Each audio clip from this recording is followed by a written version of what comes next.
بسم اللہ الرحمن الرحیم۔ سورہ قریش، سورت نمبر 106۔ شروع کرتا ہوں اللہ تعالیٰ کے نام سے جو بڑا مہربان نہایت رحم والا ہے۔ لإیلاف قریش، قریش کے مانوس کرنے کے لیے۔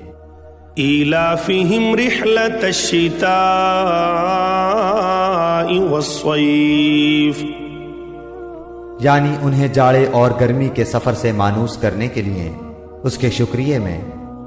فَلْيَعْبُدُوا رَبَّ هَذَا الْبَيْتِ، بس انہیں چاہیے کہ اسی گھر کے رب کی عبادت کرتے رہیں۔